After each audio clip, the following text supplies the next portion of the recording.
అంటే ఉదయం అనేది ఒక న్యూస్ పేపర్ కాదు, ఇది ఒక వ్యవస్థ, ఒక డ్రీమ్ సెటప్. ఒక జర్నలిస్ట్కి పూర్తి స్వేచ్ఛ ఉంటే ఎంత మంచి చేయగలడో అంత మంచి చేసి చూపించిన సంస్థ అది. అందులో ఇప్పుడు ఉదయంలో పనిచేసిన వాళ్ళు ఉదయం మూసారు 10 తర్వాత, మీకు తెలుసు. 95లో మూసారు, 84లో మొదలైంది, 95లో మూతపడింది. 95 తర్వాత ఇప్పటిదాకా ఎవరు ఎక్కడెక్కడో ఉన్నారు, ఎక్కడెక్కడో పనిచేస్తున్నారు. ఇప్పుడు కలుసుకున్నా కూడా ఉదయం రోజు గురించి మాట్లాడుకుంటాం, మధ్యలో జర్నీ గురించి మాట్లాడడం. 30 ఏళ్ళు అయిపోయింది. మధ్యలో ఆంధ్రజ్యోతి చేరొచ్చు, ఈనాడు చేరొచ్చు, లేకపోతే వేరే పేపర్లు చేరొచ్చు, లేకపోతే వేరే వ్యాపారాలు ఉండొచ్చు, రియల్ ఎస్టేట్లో ఉండొచ్చు, రకరకాల చోట్ల ఉన్నారు ఉదయాన్నే చేసినవాడు. వాటి గురించి మాట్లాడుకోం. ఉదయం రోజులు నారాయణరావు గారి రోజులు, రామకృష్ణ ప్రసాద్ గారి రోజులు, ఏవిక ప్రసాద్ రోజులు, వాటి గురించి మాట్లాడుకుంటాం. That is the attraction of ఉదయం. అంటే అక్కడ ఎడిటర్లకి, సిబ్బందికి, పాత్రికేయులకి ఇచ్చిన స్వేచ్ఛ, ఎంకరేజ్మెంట్ అంటే పూర్తి స్వేచ్ఛ. దాసనారాయణ కూడా ఇంటర్వ్యూరాడు కాదు. దాసనారాయణ ఒకే ఒక రోజు ఏబీకే ప్రసాద్ గారు మానేసిన తర్వాత నేను విజయవాడ స్టేషన్కి, తిరుపతి స్టేషన్కి రెసిడెంటెడ్ కొన్నాను. హైదరాబాద్ స్టేషన్కి పత్ని గారు ఉన్నాడు. పత్ని గారు నేను చెరొక రోజు ఎయిటోళ్ళు వచ్చేవాడు. ఒకరోజు ఫోన్ చేసి రాత్రి 11ంటికి దాసనారాయణ గారు, మూర్తి గారు మీరు జలగమంగళ గారు మీరు చాలా కఠినంగా రాశారు ఎయిటోళ్ళు, నేను రేపు దాన్ని కలుస్తున్నాను, లాస్ట్ సెంటెన్స్ ఒకటి మాట్లాడాలి అన్నాడు. ఆయన హైదరాబాద్లో ఉన్నాడు, నేను విజయవాడలో ఉన్నాను. మారుతారు అట్లా ఎవరైనా మార్చేమని అక్కడ ఉన్న వాళ్ళు చెప్తారు అంతే. కానీ నేను మార్చి ఇబ్బంది లేకుండా మార్చి పంపించా. అంత స్వేచ్ఛ ఇచ్చేవాడు. స్వేచ్ఛ, ప్రోత్సాహం, గౌరవం. ఎయిటో డ్రెస్ కంటే గౌరవం ఉండేది. గౌరవము, ప్రోత్సాహము, స్వేచ్ఛ, ఈ మూడు ఉదయంలో మీరు హైయెస్ట్గా అపరిమితంగా అనుభవించాం. అంటే మొత్తం మీ మీడియా జీవితంలో అదే హైయెస్ట్ ఎక్స్పీరియన్స్ అని చెప్పాలి. బెస్ట్ ఎక్స్పీరియన్స్ ఉదయం, నెక్స్ట్ వార్త, దెన్ హెచ్ఎంటీవీ. ఈ 3 సంవత్సరాలు పూర్తి స్వేచ్ఛ అనుభవించాం. నెంబర్ 1 ఉదయమనే చెప్పాలి. నెంబర్ 1 ఉదయం. అటువంటి దాసనారాయణరావు గారు ఎప్పుడు కూడా ఉదయం నా హృదయం అంటుంటాడు కదా. అటువంటి వాతావరణం నుంచి ఆ ఉదయం దాసనారాయణరావు వెళ్ళిపోయి మాగుంట సుబ్రహ్మణ్యుడికి దగ్గరికి వచ్చి ఆయన తీసుకున్నారు కదా. తర్వాత ఆ పరిస్థితి ఎందుకు వచ్చింది అంటారు సార్? మీరు దగ్గర నుంచి గమనించారు కదా.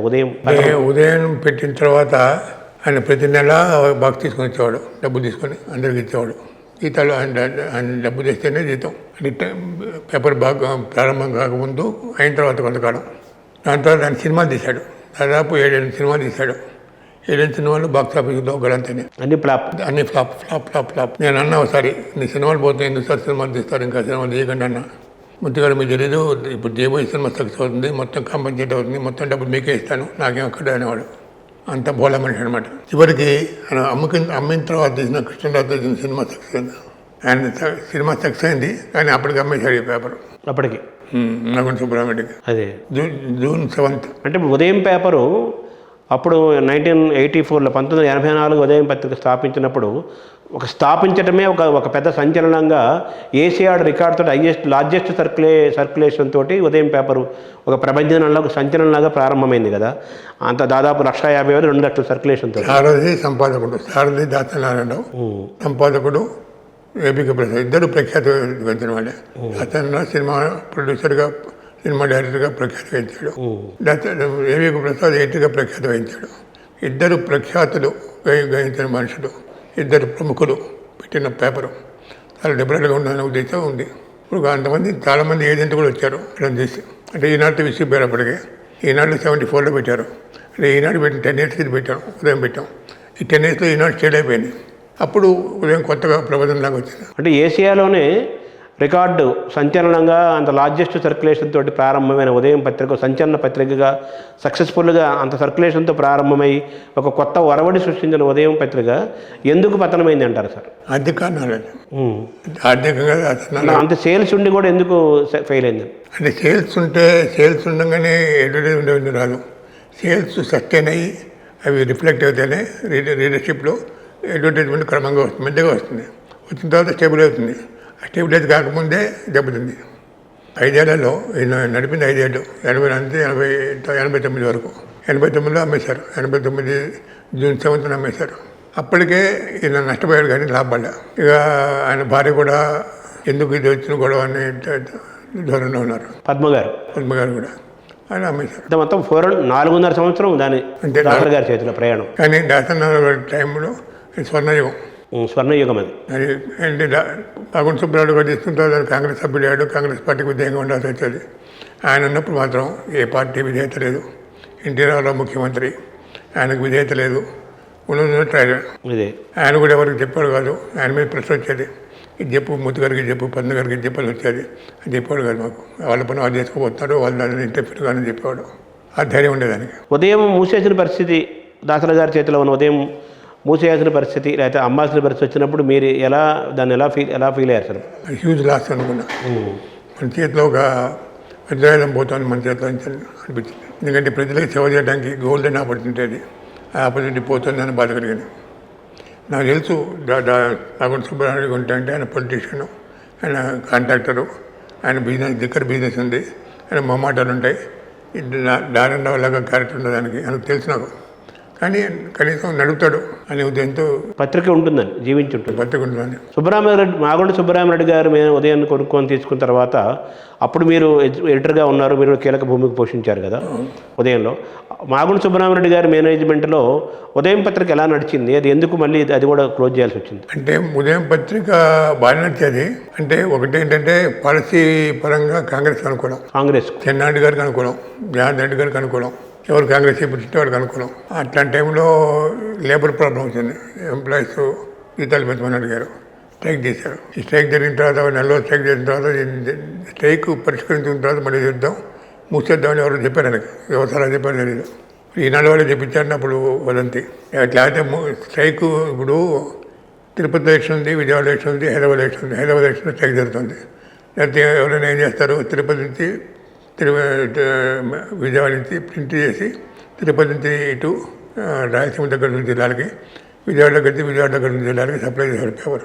ఇది ప్రాబ్లం సాల్వ్ చేసుకున్నాడు. అప్పుడు మొత్తం మూడు ఎలక్షన్లు వచ్చాయి. 2 ఎలక్షన్లు అయితే నడిపేవాడు.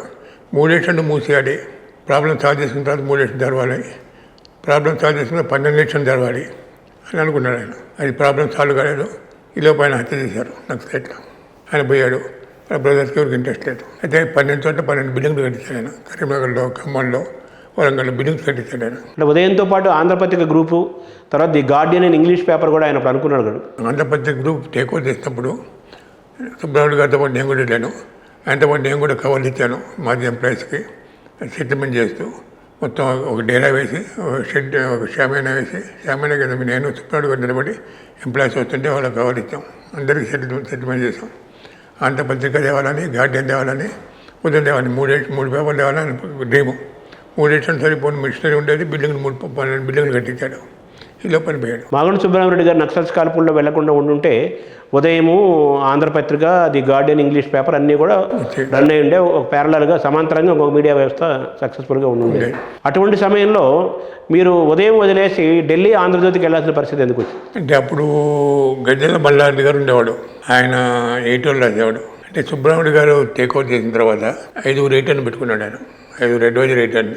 గజ్జల మల్లారెడ్డి, దేవిప్రియ, చెన్నమనేని రాజేశ్వరరావు, రాఘవరావు, పురాణం సుబ్రహ్మణ్యం శర్మ వీక్లీకి ఎడిటర్, రాఘవరావు news gathering editor, Chennamaneni Rajeshwararao PR and news gathering editor, Devipriya Sunday editor, Gajaramareddy editor. ఇట్లా పెట్టుకున్నాడు. ఈ పరిస్థితిలో నన్ను ఎడిటర్గా చేశారు. నన్ను ఎడిటర్ చేయడానికి ముందు హైదరాబాద్లో నాకు ఇండియా టుడేలో తెలుగు ఎడిటర్కి రమ్మని చెప్పి ఇంటర్వ్యూ వచ్చింది. ఈలో పైనకి హైదరాబాద్లో ఉన్నప్పుడు ఒక ఘటన జరగడంతో ఇక ఎడిటర్గా రామచంద్రమూర్తి తీసుకురావాలని నిర్ణయించుకున్నాడు. ఆ లోపం ఏం జరిగిందంటే, నాకు ఇండియా టుడే నుంచి ఒక ఎడిటర్ వచ్చి హైదరాబాద్లో ఇంటర్వ్యూ చేశాడు. తెలుగు ఇండియా టుడేకి రావాలని, మెడ్రాస్ రావాలని. నేను ఇక్కడ రీసెంట్గా ఉండడం కంటే, దాసరి తర్వాత పేపర్లో కంటిన్యూ కావడం కంటే నేను ఇండియా టుడే పోవడం బెటర్ అనుకొని వస్తానని చెప్పి, ఈలోపు వేణుగోపాల్ అని చెప్పి ఉదయం మొత్తం CEO ఉదయం గ్రూప్కి, అంటే ఉదయం గ్రూప్ సుబ్బారెడ్డి గ్రూప్కి, ఆయన మెడ్రాస్లో ఉంటాడు. మెడ్రాస్ పిలిపించాడు. పిలిపించి టేక్ ఓవర్ ఉదయం చేయటం అన్నాడు. అప్పుడు నేను ఉదయం ఎడిటర్గా ఉండటం బెటరా, ఇండియా టెలివిజన్ ఉండటం బెటర్ అని ఆలోచిస్తే ఉదయం ఉండడం బెటర్ అనిపించింది. అప్పుడు నేను Prabhu Chawla, the person who came to Hyderabad to interview me, Prabhu Chawla చెప్పాను, ఇంత ఉదయంలో ఎడిటర్ ఉండమంటున్నారు, ఇది మీకు రాలేనని చెప్పాను. అయితే ఎట్లా అట్లా చేసి ఎట్లా, మరి మీరు ఆల్టర్నేట్ చెప్పండి, మీరే చెప్పాలన్నాడు. అప్పుడు రాజేంద్ర అన్నాడు, ఆయన ఆంధ్రప్రభలో వీక్లీ పెట్టుకున్నాడు, పెట్టుకున్నాడు, ఆయన మంచివాడు, ఆయన తీసుకుని చెప్పాను. రాజేంద్ర తీసుకున్నాడు. అక్కడ నేను ఇక్కడికి వచ్చాను. వచ్చిన తర్వాత 1 year అయిన తర్వాత అప్పుడు నన్ను ఇంప్రింట్లో పేరు ఇచ్చేవాడు, ఎడిటర్ రామచంద్రమూర్తి అని అంత అయింది. గజ్జల మల్లారెడ్డికి ఎడిటర్ కావాలని పెట్టింది. అప్పుడు ఆయన జనార్దన్ రెడ్డికి ఆయన పేరే వేసేవాడు కదా, చీఫ్ ఎడిటర్ గజ్జల మల్లారెడ్డి వేసేవాళ్ళు. తర్వాత నేను వచ్చిన తర్వాత నేను ఉండగానే నేను ఎడిటర్గా వచ్చినప్పుడు ఎడిటర్గా నా పేరు వేసేవాడు. అంటే ఆయనకి ఎడిటర్ కావాలని పట్టింది. అందుకని అప్పుడు జనార్దన్ రెడ్డి చీఫ్ మినిస్టర్, ఆయన జరిపి ఈయన కోరిక చెప్పాడు. ఆయన సుబ్బారెడ్డి చెప్పాడు. సుబ్బారెడ్డి నా దగ్గరికి వచ్చి నన్ను విడిపించి మూర్తి ఫర్ ఆల్ ప్రాక్టికల్ పర్పసెస్ నువ్వే నా ఎడిటర్వి, నువ్వే ఎడిటర్గా ఉంటావు, నువ్వే చూసుకోవాలి మొత్తం. కానీ మల్లన్న పేరు మాత్రం ఎడిటర్ వేయమని అడుగుతుంది, గొడవ పెడుతుంటే వేస్తాను. ఇక నా అభ్యంతరం అన్నాడు. నాకు అభ్యంతరం లేదు, చిన్నవాడిని 40 ఎకరాలు నాకు, నన్ను ఎడిటర్ చేయండి, నన్ను అసోసియేటర్ పెట్టాను. నన్ను అసోసియేటర్ పెట్టి ఆయన ఎడిటర్ పెట్టారు. ఆయన పేరు పెట్ట మొదలు పెట్టారు. దాని తర్వాత ఆయన ఈ ట్రై టు అసెప్ట్ హిమ్సెల్ఫ్, ఈ try to hold me out. అప్పుడు సుబ్బారెడ్డికి చెప్పి నేను విజయవాడ వెళ్ళిపోతాను, మళ్ళీ విజయవాడ తిరుపతి తీసుకుంటాను కొంతకాలం, మళ్ళీ అడిగాను ఇక్కడ ఉన్నాను కదా, ఆయన చూసుకుంటాడు ఇక్కడ అని. అంటే ఇన్సెక్యూరిటీ ఫీల్ అయ్యారంటారు ఆయన గజ్జల మల్లారెడ్డి. న్యాచురల్లీ ఆయనకి ఈ ఎడిటర్షిప్ మీద వ్యామోహం లేదు.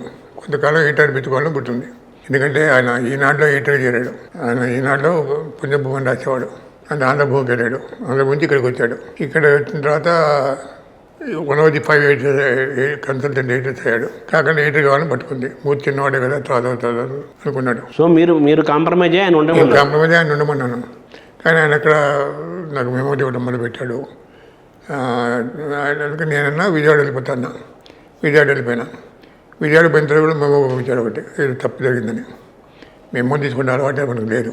అప్పుడు నేను ఉపేంద్ర గారని, ఉపేంద్ర గారని ఆంధ్రజ్యోతిలో డిప్యూటీ ఎడిటర్, ఆయన మంచి ఫ్రెండ్. నేను విజయవాడలో ఉన్నప్పుడు విజయవాడ రాగానే నేను ప్రెస్ సెక్రటరీ అయినా. అంత ప్రెసిడెంట్ 4 ఏళ్ళు ఉన్నా, సెక్రటరీగా 2 ఏళ్ళు, ప్రెసిడెంట్ 2 ఏళ్ళు.